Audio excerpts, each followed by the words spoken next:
ગાંધીનગરથી સમાચાર સામે આવી રહ્યા છે। સમસ્ત કોળી ઠાકોર સમાજ એકતા સમિતિની બેઠકમાં બબાલ થઈ। બેઠકમાં યુવાનો અને આગેવાનો વચ્ચે ઉગ્ર ચર્ચા થયેલી હતી તે કેમેરામાં કેદ થઈ છે। યુવાનોએ બેઠકમાં જ આગેવાનો સામે સવાલ ઉઠાવ્યા। વિરોધ કરતા યુવાનોએ કહ્યું, સમાજના લોકો સાથે આગેવાનો નથી રહેતા ઊભા। સમાજના આગેવાનો નેતા ઊભા રહેતા નથી, સમાજ માટે કામ કરતા નથી। બેઠક ચાલુ થતા જ આગેવાનો વચ્ચે ઉગ્ર બોલાચાલી થઈ ગઈ હતી। घटना बनी आप उपस्थित था। खरेखर आ एक अमरा समाज माटे कमनसीबी है, कमनसीब घटना है। मात्र ने मात्र आवा एक मैसेजो फैलावामां आव्या छे कि आ राजकीय सम्मेलन है, परंतु सौ कोई गुजरातना तमाम लोग जाने छे, युवानो जाने छे, तमाम आगेवानो जाने छे कि आ मात्र ने मात्र सामाजिक सम्मेलन है।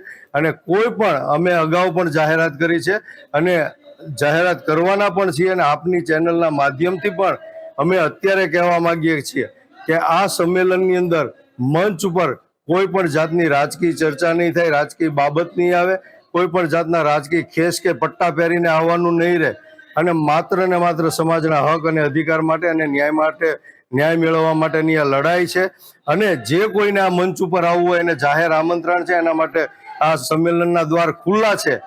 આગેવાનો સામે બસ એ જ પ્રશ્ન હતો કે સંમેલન થાય છે, બહુ ઘણી જગ્યાએ સંમેલન, એની અંદર આ રીતે ખોટા ઘર્ષણ થાય છે પોલીસ જોડે કે કોઈ પ્રશાસન જોડે, તો આપણા બહુ ઘણા યુવાનો સમાજના ખોટું હલવાવાની વાત આવી જાય, એની જવાબદારી કોઈ જ આગેવાન લેતા નથી પછી, બરાબર?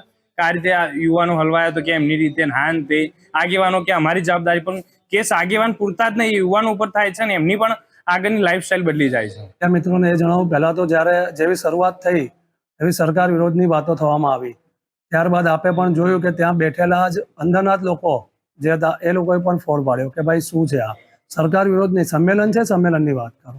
રહી વાત કુંવરજી બાવળિયા સાહેબની, તો બાવળિયા સાહેબે 62 જણને એક જ દિવસે છોડાયા છે ત્યાં આગળ, કે જે 62માંથી આપ કોઈને પણ પૂછી શકો છો કે ભાઈ તમને કોણે છોડાયા છે, સરકારે પૂરતી મદદ કરી છે। બીજી વસ્તુ રહી વાત સંમેલનની, સંમેલન કરો તમે, પણ સંમેલનની જરૂરિયાત ક્યારે છે? જ્યારે તમે સરકારમાં પહેલી અંદર રજૂઆત કરો, સરકારને રજૂઆત કરી હોય તમે અને સરકાર નથી સાંભળતી આપણી વાત, એ પછી આપણે આંદોલન કરો, રેલી કરો, પરંતુ સરકારમાં હજુ સુધી કોઈએ રજૂઆત કરી ખરી